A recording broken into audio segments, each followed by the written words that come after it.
우리가 예수 믿고 구원받는 것은 참 귀한 일이지만 굉장히 어려운 일입니다. 그렇게 생각하시나요? 우리가 구원받는 게 우리는 지금 믿고 있어서 당연한 것 같지만 구원받는다는 것은요 굉장히 어렵습니다.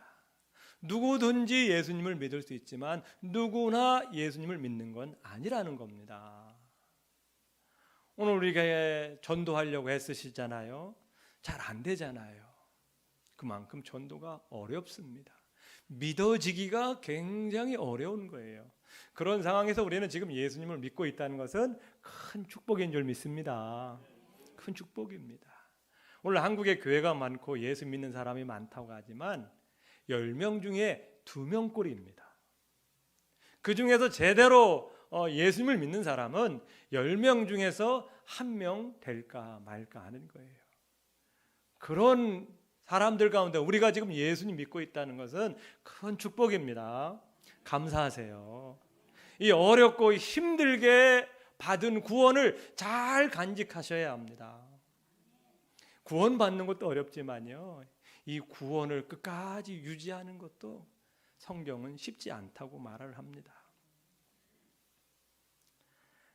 마태복음 7장 13절에서 14절에 보면 왜 사람들이 구원으로 오지 못하고 또 이 구원을 유지하기가 어려운지를 말씀해 주고 있어요.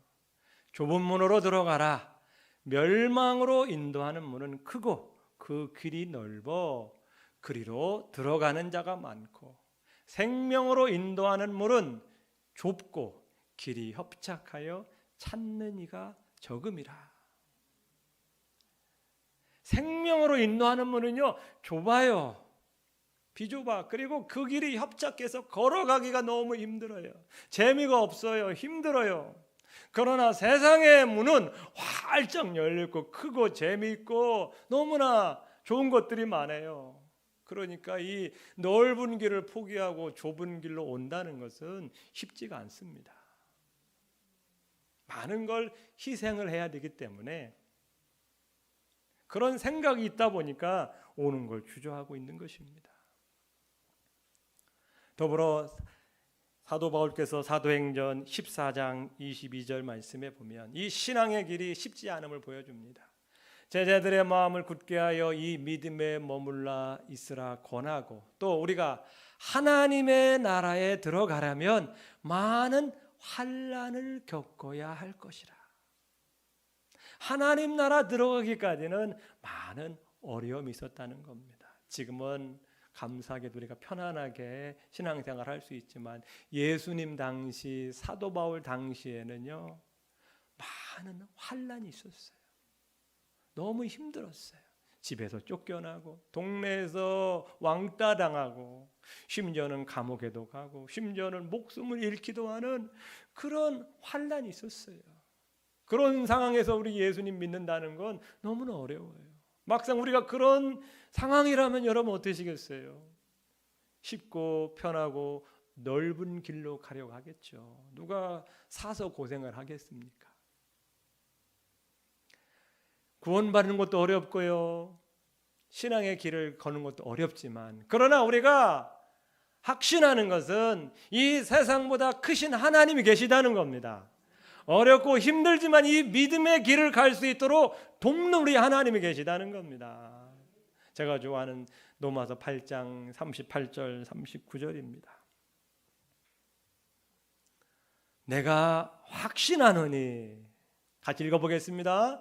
사망이나 생명이나 천사들이나 권세자들이나 현재일이나 장래일이나 능력이나 높음이나 기쁨이나 다른 어떤 피조물이라도 우리를 우리 주 그리스도 예수 안에 있는 하나님의 사랑에서 끊을 수 없으리라. 아멘. 어떤 것도 끊을 수 없다는 겁니다. 요한복음 10장 28절 말씀입니다. 내가 그들에게 영생을 주노니 영원히 멸망하지 아니할 것이요 또 그들을 내 손에서 빼앗을 자가 없으리라. 우리 하나님께 붙잡히면 그 어떤 것도 세상의 환난과 핍박도 우리를 끊을 수 없다는 것, 빼앗아 갈 수 없다는 것입니다. 예수님께서 말씀하신 요한복음 16장 33절에 세상에서 너희가 환난을 당하나 내가 세상을 이겼노라.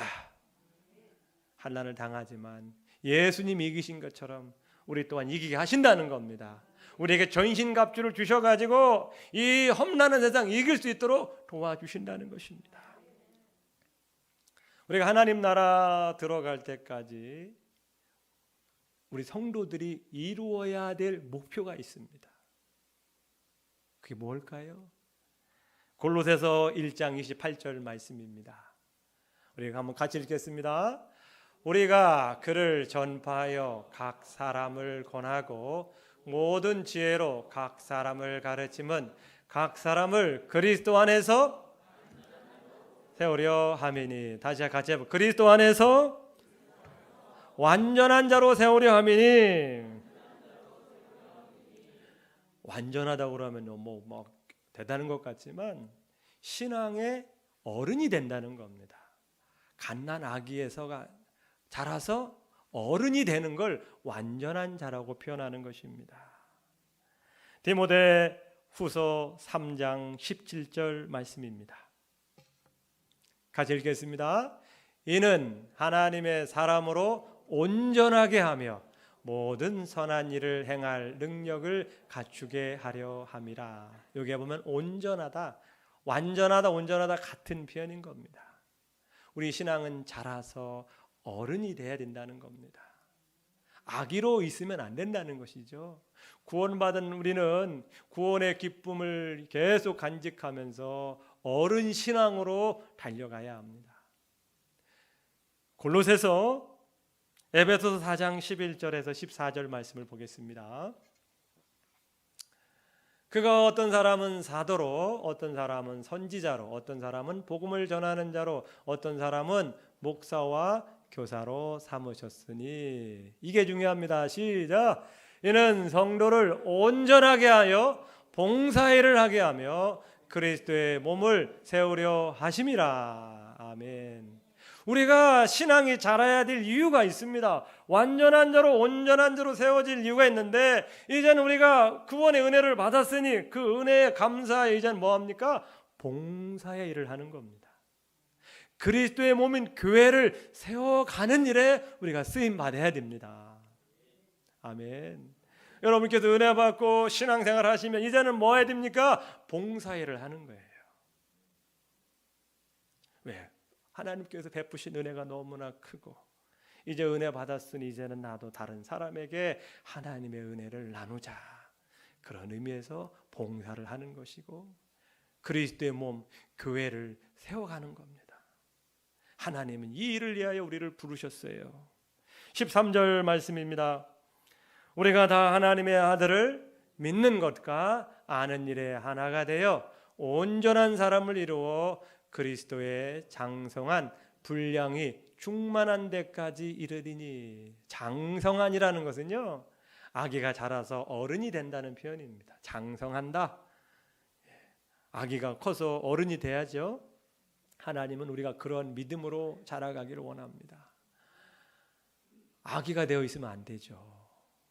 늘 아기로 남아 있으면 안 됩니다. 생각을 해보세요. 여기가 다 아기라고 생각을 해보세요. 어떠시겠어요? 밥 주세요. 배고파요. 막 힘들어요. 밥 줘요. 막 여기저기서 막 울고 날려봐요. 어떠시겠어요? 생각만 해도 끔찍하죠? 하나님은 우리가 아기에서 장성한 믿음으로 올라가기를 원합니다. 14절 말씀입니다. 왜 우리가 장성한 믿음의 분량이 되어야 됩니까? 함께 읽겠습니다. 이는 우리가 이제부터 어린아이가 되지 아니하여 사람의 속임수와 간사한 유혹에 빠져 온갖 교훈의 풍조에 밀려 요동하지 않게 하려 함이라. 장성한 믿음이 돼야 이제는 흔들리지 않습니다. 사람들의 말에 흔들리지 않고 환경에 흔들리지 않고 세상의 여러 가지 세상 풍조에 흔들리지 않는 강인한 믿음의 소유가 되어야 합니다. 그냥 사람 말 한마디에 상처받아 쓰러지고 어렵고 힘들다고 그래서 넘어지고 이것이 아니라 사람들이 어떤 말을 해도 마음은 아플지라도 그 말을 이겨낼 수 있는 믿음이 있고요. 상황이 어렵고 힘들지라도 잠시 후 나의 근심이 있을 수 있지만 그런 어려움을 이겨낼 수 있는 강인한 믿음으로 가야 된다. 그래서 우리가 자라가야 된다는 겁니다. 장성한 분량으로 자라가고 계시죠? 그런데 오늘 말씀에 보면 이 장성한 믿음으로 자라가야 되는데 어딘가에서 멈춰버리는 현상이 나타난다는 겁니다. 영적 침체, 이 침체라는 단어는 어떠한 일이나 사람이 진전해서 자라가야 되는데 이 진보를 이루지 못하고 제자리에 머물러 있는 것을 정체되었다고 하는 겁니다. 고속도로에서 도로가 정체되었다고 그러잖아요. 가야 되는데 멈춰 있는 거예요. 우리 신앙도 아기의 신앙에서 장성한 믿음의 신앙으로 자라가야 되는데 어디엔가 멈춰 있어요. 멈추어서 제자리 걸음을 하고 있다는 겁니다. 자라지 않고 있다는 거예요. 혹시 그렇다면 거기에서 빨리 벗어나야 된다는 것입니다. 문제는 이 정체가 되면 그나마 괜찮은데 정체가 나타나면 그 다음 현상이 뭐냐? 뒤로 물러간다는 거예요. 빠꾸한다는 거예요.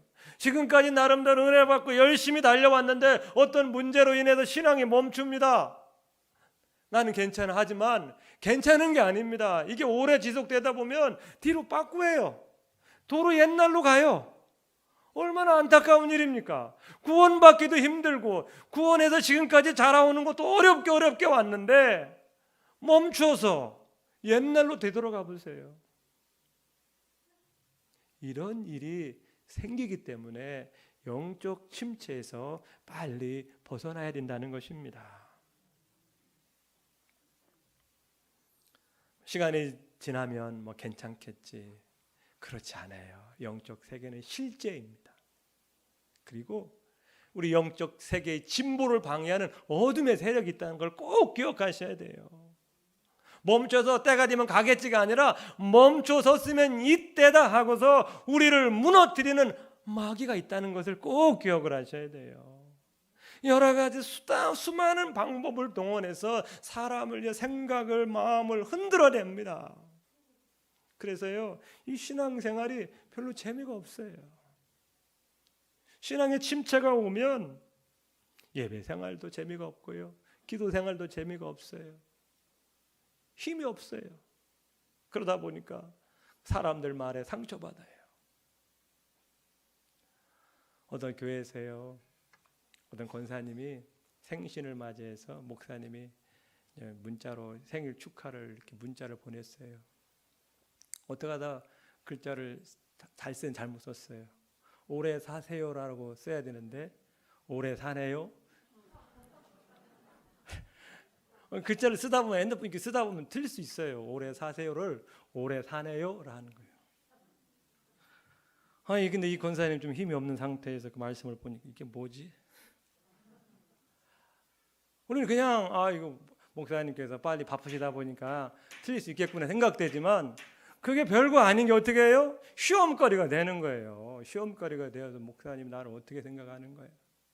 별것도 아닌 거 가지고 우리 성도들 간에도 그냥 뭐 일상의 말을 하는데 어떤 말을 들으면 그 말이 그냥 머릿속에 남아가지고 저 사람이 왜 나를 이렇게 말을 하지? 나를 저렇게 대할 수 있어? 오해하고 오해를 하다 보면 시험에 드는 거예요.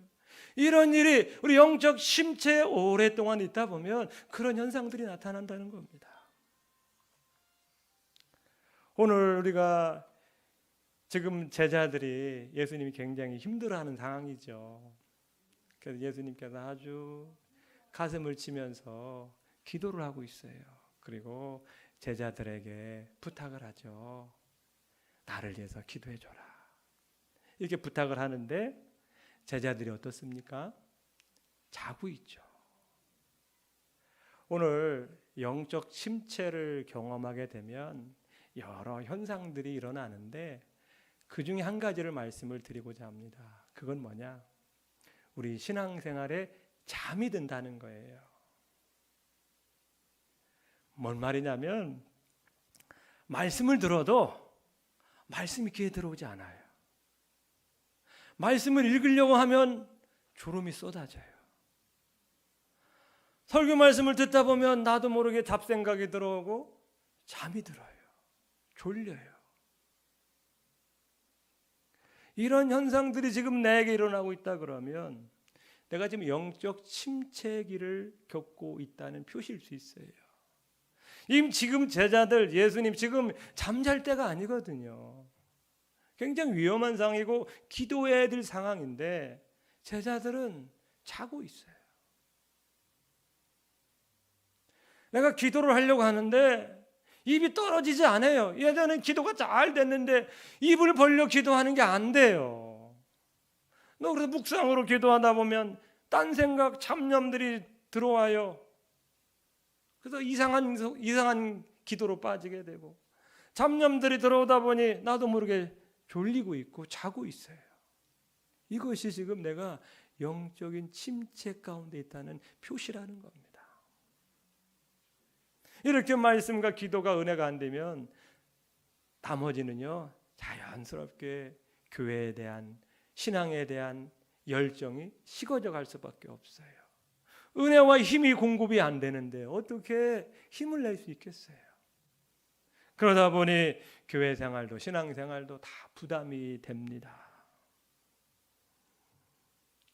이런 상황이 지속되다 보면 무엇이 온지 아세요? 오늘 말씀에 보면 예수님께서 40절 말씀입니다. 그곳에 이르러 그들에게 이르시되 유혹에 빠지지 않게 기도하라. 46절입니다. 이르시되 어찌하여 자느냐 시험에 들지 않게 일어나 기도하라. 영적 침체가 오면 그 다음에 올 수 있는 게 바로 시험이라는 겁니다. 시험이 오는 거예요. 결국은 제자들이 어떤 시험을 당합니까? 큰 시험을 당하죠. 그래서 이 베드로는 예수님을 3번씩이나 부인하는 아주 불행한 일이 생겨요. 씻을 수 없는 그런 일이 발생하지 않습니까? 제자들은 다 도망가요. 3년 동안 자기를 키워주신 선생님 다 버리고 도망가지 않습니까? 그냥 와르르 무너지는 거예요. 우리가 기도 안 하고 말씀 안 본다고 해서 당장 어떤 일이 일어나지 않아요. 그러나 문제는 뭡니까? 어떤 위험한 상황이 오면 그때에 무너진다는 거예요. 코로나 팬데믹 같은 현상이 일어나면 그런 시기에 무너질 수 있다는 거예요. 또 우리 여러분의 인생에 어려운 문제, 큰 문제를 만나면 그것 때문에 신앙이 와르르 무너질 수 있다는 거예요. 그래서 우리는 이 신앙의 정체에서 빨리 벗어나야 된다는 것입니다. 오늘 제자들이 자고 있죠. 근데 자고 있는 이유가 분명해요. 오늘 말씀에 보면 슬픔으로 인하여 잠들어 있다 말하고 있습니다. 지금 제자들은 굉장히 슬픈 상황이죠. 예수님께서 고난받고 십자가에 죽겠다라는 말을 하니까 그동안 믿어왔던 선생님이 정말 잘 돼야 우리 제자들이 잘 되는데 그 선생님께서 죽겠다, 고난받겠다 이런 말을 하니까 힘이 빠지는 거예요. 너무 슬픈 거예요. 지난 3년의 시간이 뭐야 이건. 여러분 사람이 너무 슬프다 보면 낙심이 되다 보면요 잠이 와요. 우리는 슬픈데 어떻게 잠이 오나 했지만은 너무 극심한 이런 슬픔이 찾아오면 잠을 자게 되어 있어요. 또 마가복음에 보면 같은 사건이 나오는데 거기에는 육신이 피곤하여라고 말하고 있어요. 예수님의 제자들 아침부터 밤 늦게까지 얼마나 피곤해요. 예수님 주에게는 수많은 사람들이 따라다 보니 그 수많은 사람들을 상대해야 돼. 예수님이 다 못하니까 제자들이 그 사람들을 상담도 하고 상대도 해줘야 돼요. 여러분 사람을 상대하는 게 쉬운 일이 아닙니다. 감정의 에너지를 소모하는 일이기 때문에 굉장히 힘든 일이에요. 수많은 사람들 섬겨야지 예수님 섬겨야 되니까 아침부터 밤 늦게까지 그 일을 하니 얼마나 피곤하겠어요. 그런 피곤한 사람들에게 다 조는 것도 당연한 거죠. 그거 누가 뭐라고 그러겠어요. 아침부터 밤 늦게까지 열심히 일했는데 졸린 건 당연한 거. 그 조는 거에 대해서 뭐라고 할 수 있겠어요. 누가 봐도 그렇듯하고요. 조는 게 합리화가 되는 거죠. 우리 성도님들 마찬가지입니다. 우리가 신앙생활할 때 얼마나 바쁘셔요. 아침부터 저녁에 직장 생활하고 돈 벌려고 얼마나 애쓰셔요. 어떤 분은 투잡도 하시고 쓰리잡도 하시고 정말로 이렇게 몸뚱이 하나 가지고 먹고 살기 위해서 얼마나 애를 쓰셔요. 그런 상황에서 주일날 교회 안 오는 거, 예배 안 드리는 거 누가 뭐라고 할 수 있겠어요? 뭐 왜 교회 안 오십니까? 말하기가 좀 그렇죠. 왜? 이렇게 바쁘게 살고 있는데 누가 봐도 야, 저분은 정말 바쁘셔. 뭐 교회 안 나오는 거에 대해서 감히 뭐라고 할 수 없을 만큼 바쁘게 살아요.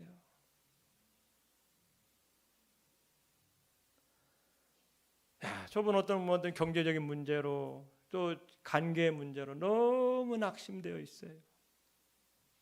너무 힘들어요. 그런 사람들 누가 어떻게 말을 할 수 있겠다. 나 같아도 야, 저런 입장이면 정말 힘들겠다. 나름의 영적 침체를 보면 나름대로 다 이유가 있다는 거예요. 다 그럴듯한 이유들이 있다는 거예요. 근데 중요한 것은 그런 그럴듯한 이유가 있을지라도 지면 안 된다는 겁니다. 지면 안 된다는 거예요. 어떤 사람은 사람 때문에 내가 정말 교회만 가면 저 사람 때문에 시험 들어가지고 나 교회를 못 가겠어. 그럴 수 있죠. 사람 사는 곳이기 때문에. 나는 신앙생활에 남편이 하도 반대해가지고 시부모가 하도 반대를 해서 나는 신앙생활을 제대로 할 수가 없어. 교회만 가면 핍박을 하니 누가 봐도 그럴싸하죠.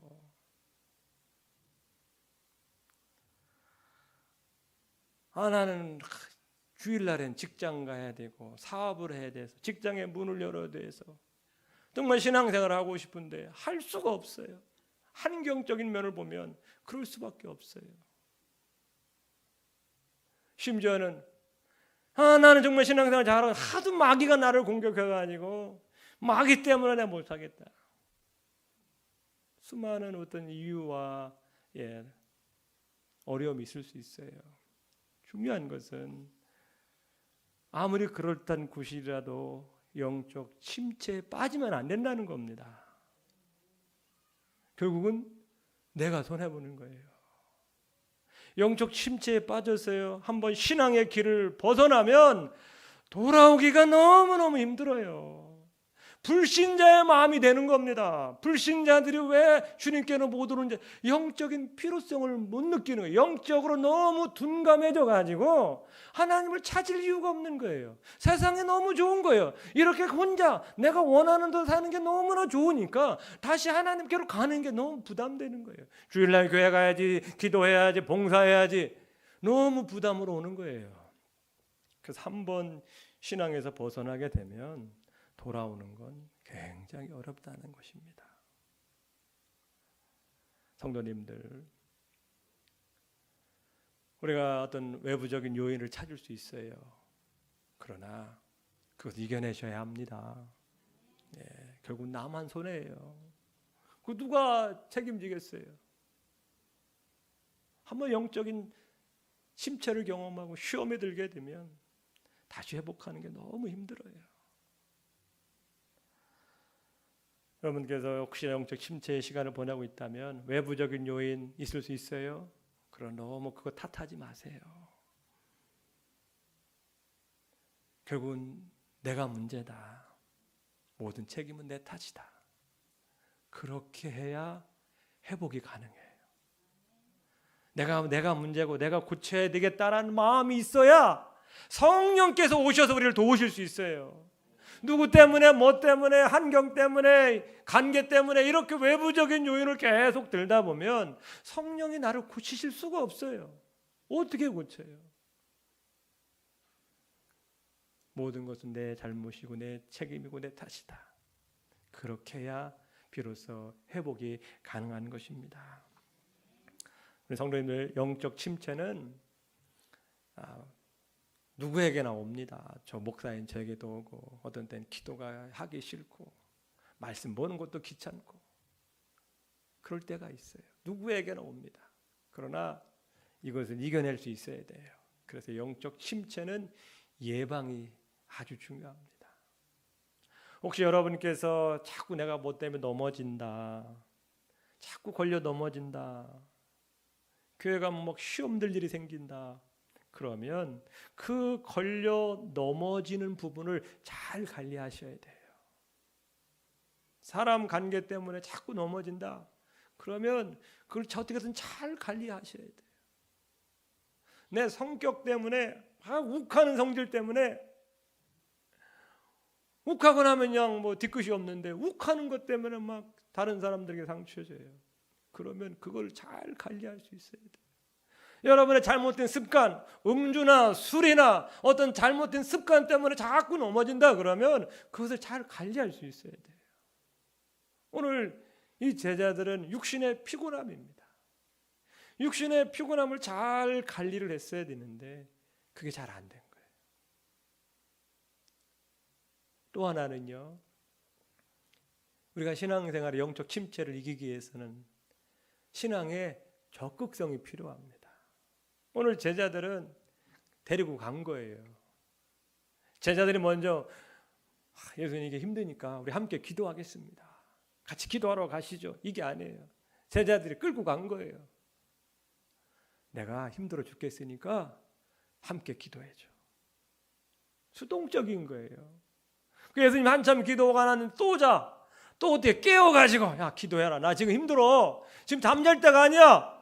또 깨워가지고 기도를 시켜요. 또 자는 거예요.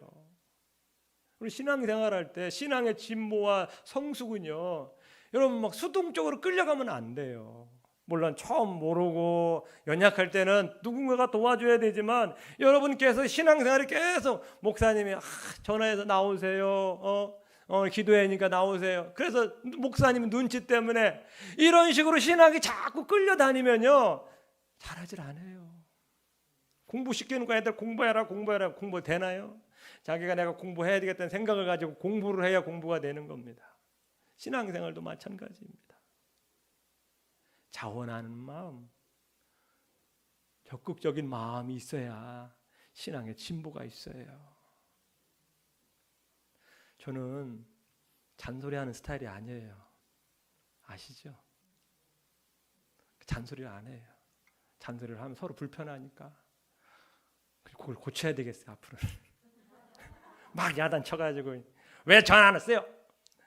이러고 하면 여러분 좋아요, 안 좋아요? 안 좋잖아. 제가 전화 오면 막 왜 목사님 왜 전화하시지? 안 하시던 분이.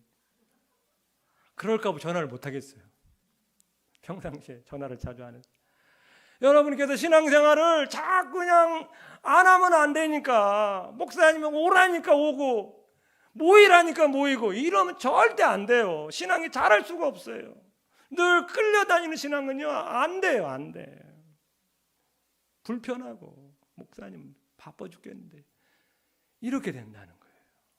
어떤 사람은요 무서워서 하나님 주일날 안 지키면 뭐 집안에 큰일 생길까 봐 무서워서 신앙생활하는 사람도 있어요. 그건 더 위험한 거예요. 신앙생활이. 주일날 안 가면 뭐 집안에 큰일 할까 봐 어려움이 생길까 봐 그런 어떤 두려움 때문에 신앙생활하면요 더 무서운 거예요. 여러분 수동적이 되지 마세요. 두려움 때문에 하지 마세요. 자원하는 마음으로 하세요. 예수님께서 병 고침 받은 사람들 누군지 아세요?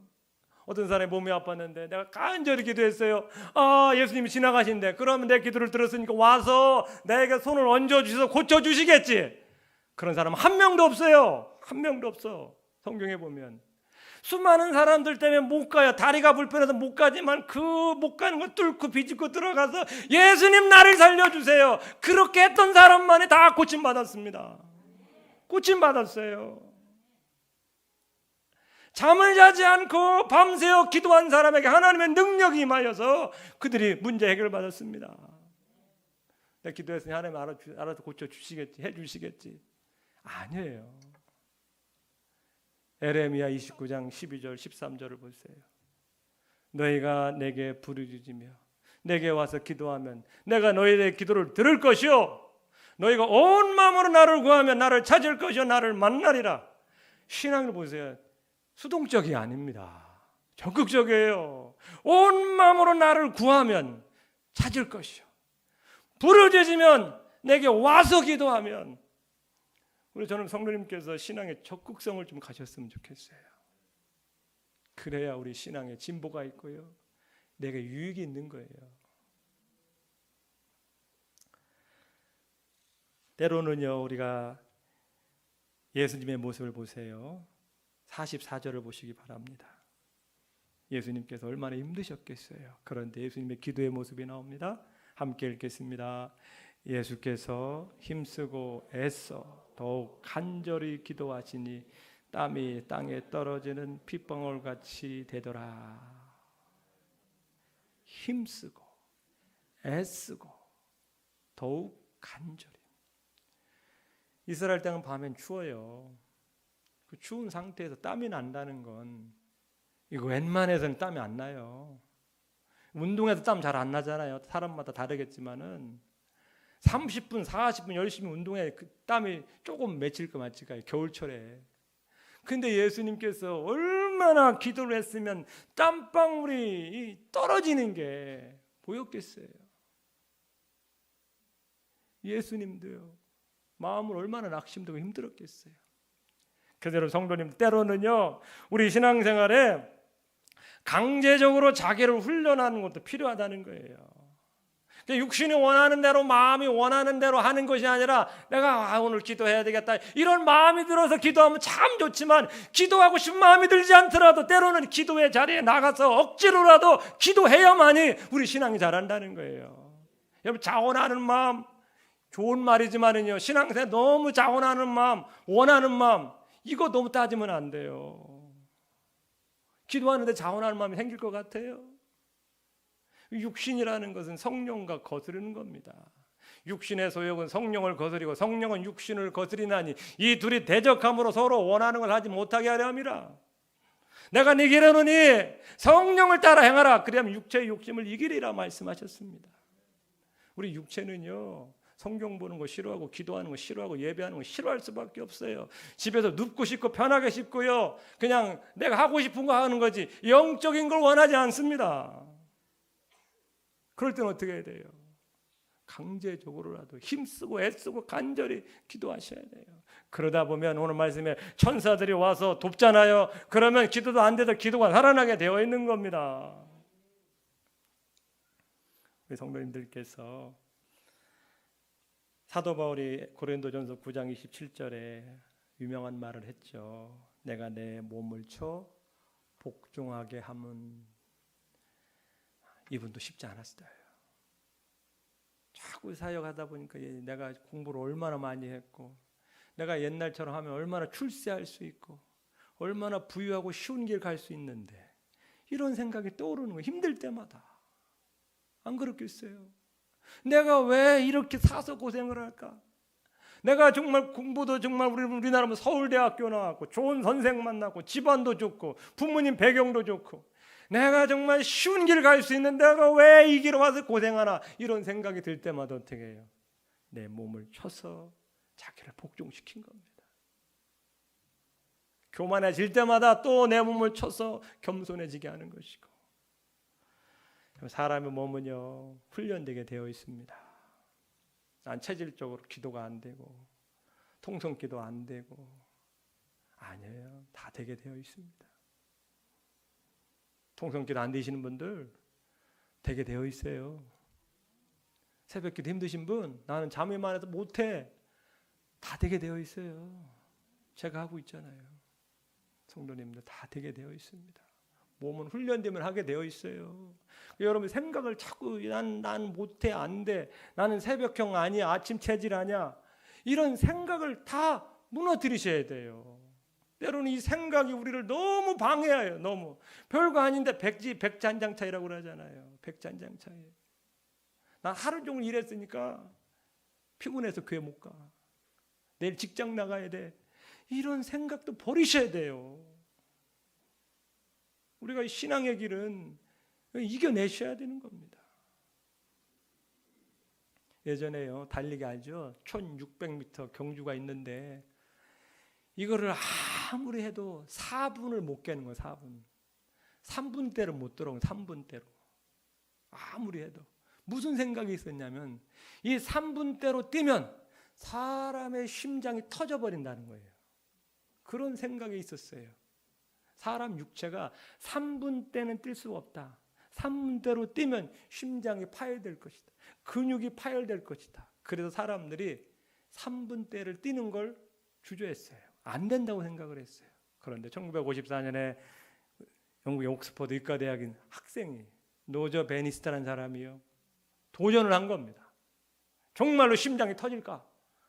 그래서 열심히 다녀서 3분 59초 4에 들어왔어요.